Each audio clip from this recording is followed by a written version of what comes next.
비가 세차게 내리는 밤, 유연은 창가에 서서 떨리는 손으로 전화기를 쥐었다. 여보세요? 경찰서예요. 제 집에 누군가 들어온 것 같아요. 침입자예요. 그녀의 목소리는 갈라졌고 심장은 미친 듯이 뛰었다. 창밖으로 번개가 스치며 서울의 야경을 일그러뜨렸다. 집안은 고요했지만 유연의 머릿속은 공포와 혼란으로 가득 차 있었다. 최근에 그녀의 삶은 무너져 내리고 있었다. 직장에서의 압박, 가족의 무관심, 그리고 그 속에 숨겨진 자신의 감정 모든 게 그녀를 옥죄어 왔다. 문득 그날의 그 여자가 떠올랐다. 하지만 지금은 그럴 때가 아니었다. 경찰이 올 거라는 생각에 그녀는 문을 잠그고 소파에 웅크렸다. 그 순간 문 두드리는 소리가 울렸다. 경찰입니다. 문 열어주세요. 유연은 조심스럽게 문을 열었다. 문 밖에는 젖은 비옷을 입은 여경찰이 서 있었다. 그녀의 얼굴은 단호했지만 눈빛에는 부드러운 온기가 스며 있었다. 안녕하세요, 유연 씨. 저는 유나 경사입니다. 신고 받았어요. 집 안을 확인해 볼게요. 유연은 고개를 끄덕이며 그녀를 안으로 들였다. 유나는 신발을 벗고 집 안을 샅샅이 훑었다. 작은 원룸 아파트는 서울의 전형적인 모습이었다. 작은 책장 가득한 소설들, 벽에 걸린 한지 등불, 그리고 부엌에 놓인 김치 냉장고. 침입의 흔적은 없었다. 아무것도 없네요. 아마도 착각이신가 봐요. 요즘 이런 신고가 많아요. 스트레스 때문이죠. 유나의 말에 유연은 어색하게 웃었다. 죄송해요. 그냥 무서웠어요. 유나는 비를 훑어보며 창밖을 보았다. 비가 너무 세서 당분간 외출은 삼가세요. 제가 잠시 더 있어도 될까요? 안전 확인까지요. 유연은 놀라서 그녀를 쳐다보았다. 그 눈빛, 그 미소 이상하게도 익숙했다. 유나는 소파에 앉아 차를 한 잔 마시며 이야기를 시작했다. 저도 서울에서 자랐어요. 가족은 시골에 계시고 혼자 사는 게 익숙하죠. 경찰 일이란 게 사람들의 아픔을 보는 일이잖아요. 유연은 고개를 끄덕였다. 그녀 자신도 그래픽 디자이너로 일하며 밤늦게까지 컴퓨터 앞에 앉아 사람들의 이야기를 디자인으로 풀어내곤 했다. 대화는 자연스럽게 흘렀다. 유연은 최근에 헤어진 연인에 대해, 가족의 기대에 짓눌린 삶에 대해 털어놓았다. 유나는 조용히 듣기만 했다.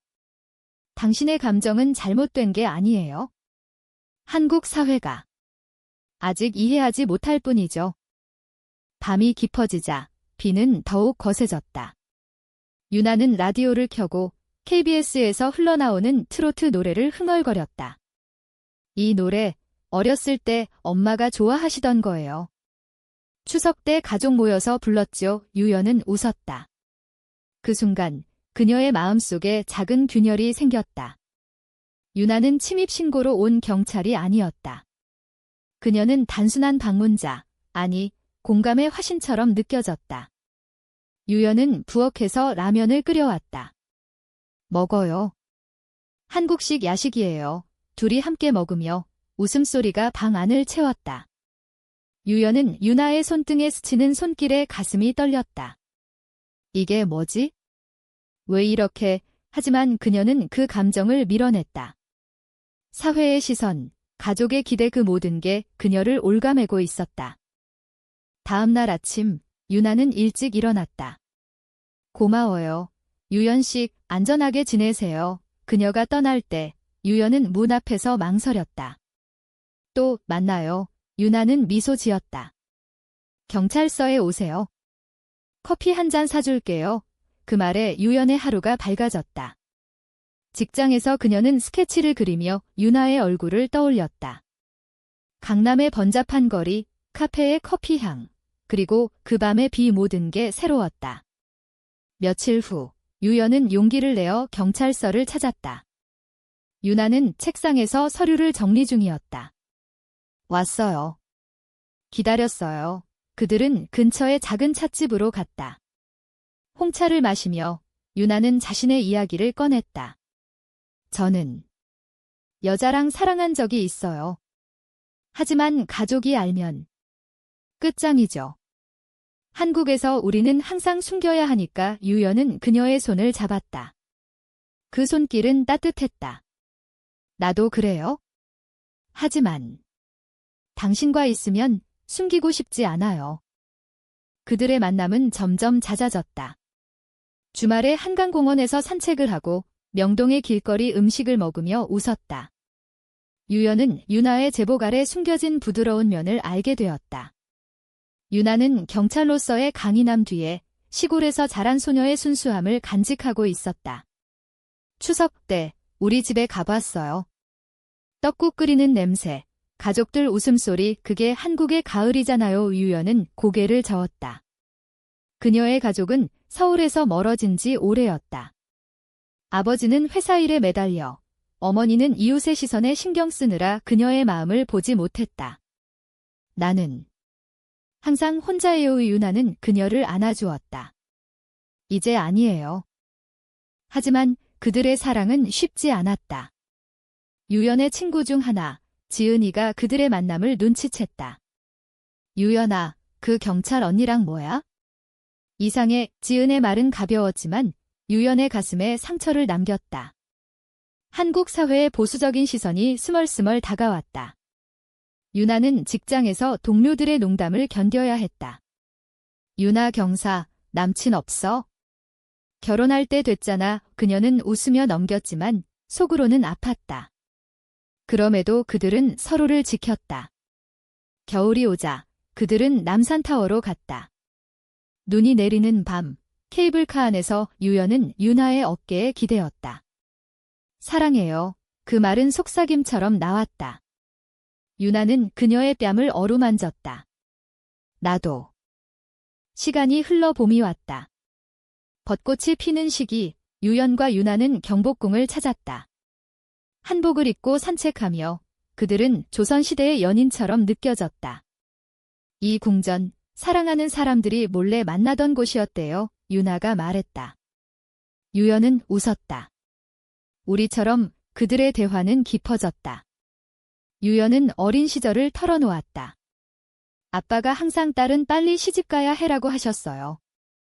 하지만 나는 여자애들이 좋아졌어요. 학교에서 은밀히 유나는 고개를 끄덕였다. 나도 그래요? 군대 갔을 때 동료들 사이에서 느꼈죠. 그 감정, 숨기기 힘들었어요. 그들은 서로의 상처를 보듬었다. 한국의 전통 문화 속에서 그들의 사랑은 더 소중해졌다. 설날에 유연의 집에서 떡국을 먹으며 유나는 어머니의 김치를 칭찬했다. 이 맛, 진짜 한국 엄마 맛이에요. 유연의 어머니는 미소 지었지만 속으로는 의심의 눈초리를 보냈다.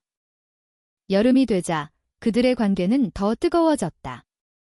제주도로 여행을 갔다. 푸른 바다 앞에서 그들은 손을 잡고 걸었다. 여기서 살고 싶어요. 서울의 압박 없이 유연이 말했다. 유나는 그녀를 끌어안았다. 언젠가요? 함께라면, 하지만 현실은 그들을 기다리고 있었다. 유나의 상사, 경감님이 그들의 관계를 눈치챘다. 유나 경사, 요즘 이상하네. 연애 중인가? 유나는 부정했지만 속으로는 불안했다. 한국 경찰의 세계는 보수적이었다. 동성애는 아직 문제로 여겨졌다. 유연도 직장에서 비슷한 압박을 받았다. 클라이언트가 디자인이 너무 여성스럽네 라고 하며 그녀의 감성을 비웃었다. 가을, 그들의 사랑은 절정에 달했다. 중추절의 유연의 가족 모임에서 유나는 초대받았다. 친구예요, 유연이 소개했다. 하지만 유연의 사촌 언니, 혜진이가 속삭였다. 그 언니, 경찰이래? 이상한 소문 들었어. 여자끼리 그 말은 유연의 귀에 박혔다. 밤에 유연은 울었다. 왜 우리 사랑이 죄처럼 느껴져? 유나는 그녀를 달랬다. 사회가 그래요. 하지만 우리의 마음은 진짜예요. 한옥 마을 가서 전통차 한 잔 마시며 이야기해요. 그들은 경주로 갔다. 불국사 앞에서 그들은 영원한 약속을 속삭였다. 무슨 일이 있어도 함께 할게요. 그러나 겨울이 다시 오기 전 갈등이 시작되었다. 유연의 어머니가 유연의 일기를 발견했다. 이게 뭐야? 유나라는 여자랑. 사랑. 미쳤어. 어머니의 외침은 집 안을 울렸다. 유연은 충격에 빠졌다. 엄마, 제 3이에요. 하지만 어머니는 울며 말했다. 한국에서 어떻게 살아? 이웃들이 뭐라고 할까? 너 아빠 심장병 있잖아. 유연은 문을 쾅 닫고 나왔다. 유나에게 전화했다. 도와줘. 다 알아버렸어. 유나는 달려왔다. 그녀의 집에서 유연은 모든 걸 털어놓았다. 유나는 조용히 안아주었다. 함께 이겨내요. 상담소 가보자. 서울에 LGBT 지원 단체 있어요. 그들의 사랑은 시험대에 올랐다. 유연의 가족은 그녀를 압박했다. 그만둬. 정상적으로 살아. 유연은 갈등했다. 사회의 시선, 가족의 사랑 모두가 그녀를 찢어발겼다. 유나는 직장에서도 압력을 받았다. 동료가 주나, 그 유연이란 애랑 뭐야? 조심해 라고 경고했다. 하지만 그들은 포기하지 않았다. 크리스마스에 그들은 명동의 불빛 아래서 키스했다. 이게 우리의 크리스마스예요. 유연이 말했다. 유나는 눈물을 글썽였다. 영원히. 새해가 밝았다. 유연과 유나는 결심했다. 공개하자. 숨기지 말고. 하지만 현실은 잔인했다. 유연의 아버지가 병원에 입원했다. 딸아, 내가. 그런 소문 때문에 스트레스 받았어. 아버지의 말에 유연은 무너졌다. 병실에서 그녀는 울었다. 유나는 복도에서 기다렸다. 가족이 우선이에요.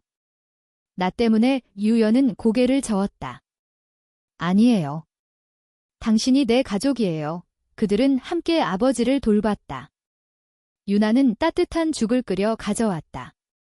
아저씨, 맛있게 드세요. 아버지는 처음으로 유나를 인정하는 듯한 미소를 지었다. 봄바람이 불자 그들의 삶은 안정되었다. 유연은 직장에서 승진했다. 내 디자인, 감동적이에요. 상사가 말했다. 유나는 훈련을 마치고 부서장으로 승진했다. 그들은 작은 아파트를 빌렸다.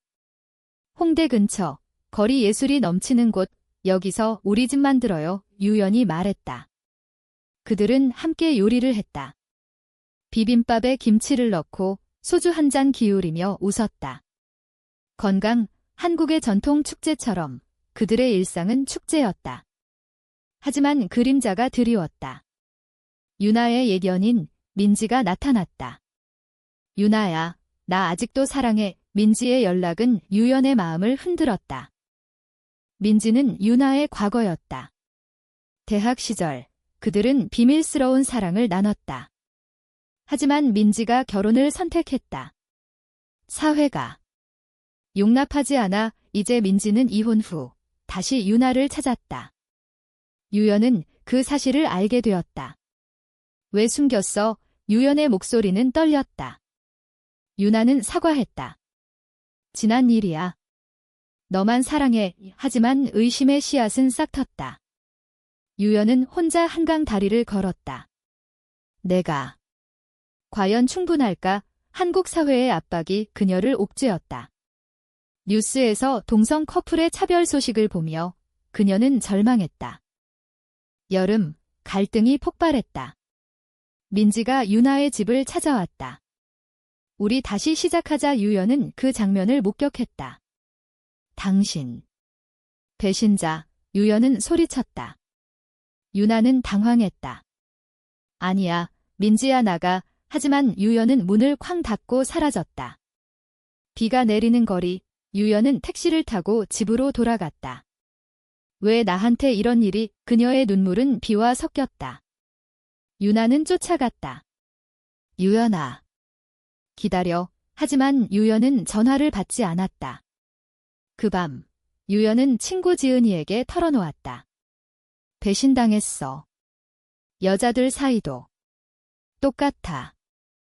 유나는 민지를 쫓아냈다. 이제 끝이야. 내 사랑은 유연이야. 민지는 울며 떠났다. 너희들, 한국에서 행복할 수 있을까? 그 말은 유나의 가슴을 찔렀다. 다음 날, 유나는 유연의 직장 앞에서 기다렸다. 미안해. 내 잘못이야. 민지는 과거일 뿐이야. 유연은 차가운 눈으로 쳐다보았다. 증명해. 정말 나만 사랑하는지. 유나는 고개를 끄덕였다. 어떻게든 할게. 가을잎이 떨어지듯 그들의 관계는 회복되었다. 유나는 유연의 가족 앞에 섰다. 저는 유연을 사랑합니다. 남자든 여자든 상관없어요. 제 마음은 진심이에요. 어머니는 놀랐지만 아버지의 회복을 보며 수긍했다. 내가 행복하면? 그게 다야. 가족의 축복은 그들에게 힘을 주었다. 하지만 사회의 시선은 여전했다. 온라인에서 그들의 이야기가 소문이 되었다. 경찰과 디자이너, 레즈비언 커플, 악플이 쏟아졌다. 유연은 울었다. 왜 우리를 용납하지 않아? 유나는 그녀를 안았다. 우리가 바꿀 거야. 작은 변화부터. 겨울 눈이 내리던 날, 고조가 왔다. 유나의 직장에서 사건이 터졌다. 동료가 유나의 관계를 경감님에게 고발했다. 유나 경사, 동성애자라니.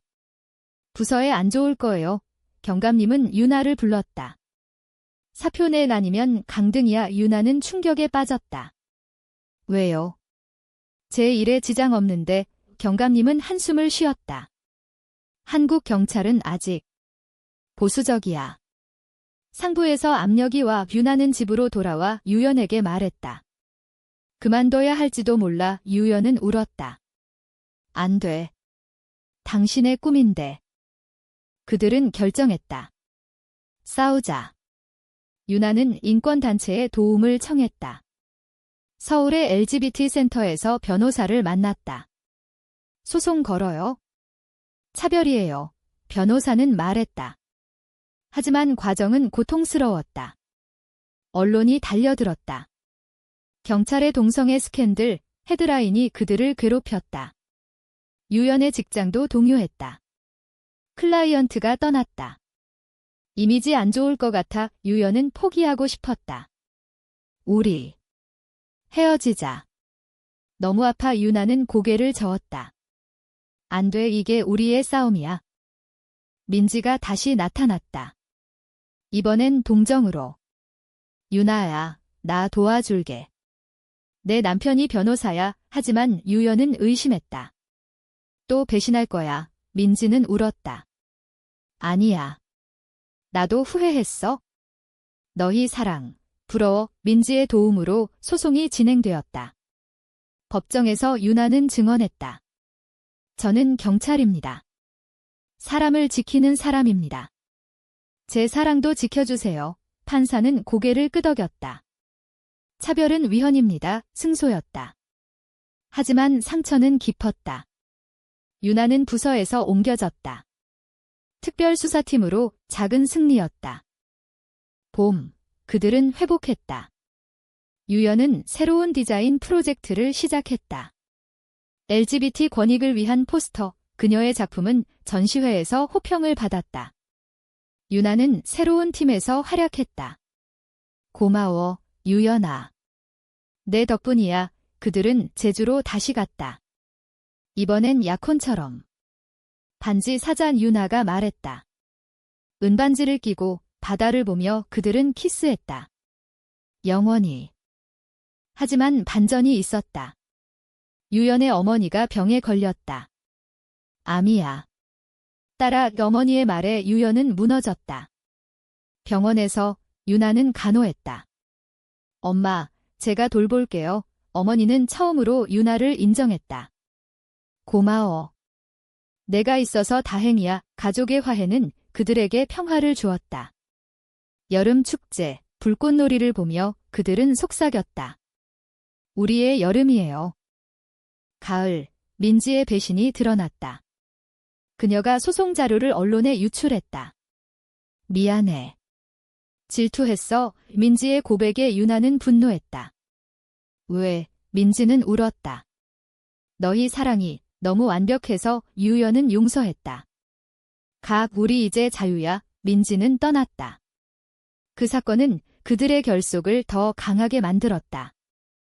겨울이 깊어지자 최종 고조가 왔다. 유나의 과거 동료가 복수로 유연을 납치하려 했다. 너 때문에 유나가 망쳤어. 그 남자는 경찰 내 보수파였다. 유연은 창고에 갇혔다. 도와줘. 그녀의 비명은 메아리 쳤다. 유나는 직감으로 달려왔다. 유연아, 총격전이 벌어졌다. 유나는 총을 맞았지만 범인을 제압했다. 병원에서 유연은 유나의 손을 잡았다. 바보. 왜 위험하게? 유나는 미소 지었다. 너 지키려고. 그 사건은 언론의 주목을 받았다. 영웅 경찰의 사랑 이야기 제목이 바뀌었다. 사회의 시선이 부드러워졌다. 대통령까지 다양성 존중 성명을 냈다. 유연과 유나는 영웅이 되었다. 하지만 유나는 장애를 입었다. 다리를 절었다. 이제 경찰 그만둘게. 유연은 울었다. 아니야. 당신은 여전해. 봄, 그들은 결혼식을 올렸다. 작은 한옥에서 가족과 친구들이 모였다. 한복을 입은 그들은 서약했다. 죽을 때까지. 어머니가 눈물을 흘렸다. 행복해라. 이지은이가 축하했다. 미안했어. 이제 이해해. 우민지는 편지로 사과했다. 너희 덕에 나도 변했어. 여름, 유연은 책을 썼다. 침입자, 우리의 사랑 이야기 베스트셀러가 되었다. 유나는 상담사가 되었다. LGBT 청소년들을 도왔다. 너희 감정, 잘못된 게 아니야. 그들의 삶은 변화의 상징이 되었다. 가을, 한강 다리에서 그들은 산책했다. 기억나. 그 비 내리던 밤, 유연이 말했다. 유나는 웃었다. 침입신고로 시작한 사랑, 벚꽃 잎이 떨어졌다. 아니, 지금은 단풍이었다. 하지만 그들의 사랑은 영원한 꽃이었다. 결말은 평화로웠다. 겨울, 눈이 내리는 서울거리. 유연과 유나는 손을 잡고 걸었다. 우리 아이, 입양할까? 유연이 물었다. 유나는 고개를 끄덕였다. 좋아. 작은 가족 만들자. 한국 사회는 천천히 변하고 있었다. 그들의 이야기는 학교 교과서에 실렸다. 다양성의 수업. 유연의 어머니는 회복했다. 손주 데리고 와. 그녀의 미소는 따뜻했다. 아버지는 유나를 며느리라 불렀다. 가족의 사랑은 완성되었다. 친구들은 모여 명동에서 파티를 열었다. 축하해, 커플. 웃음소리가 밤을 채웠다. 한 해 후, 그들은 제주에 작은 집을 샀다. 바다를 보며 유연은 스케치를 그렸다. 유나는 아이를 안고 노래를 불렀다. 작은 별. 그들의 사랑은 침입으로 시작해 영원으로 끝났다. 한국의 하늘 아래 두 여인의 이야기는 계속되었다. 감정의 파도, 사회의 벽을 넘어 인간다움의 빛으로.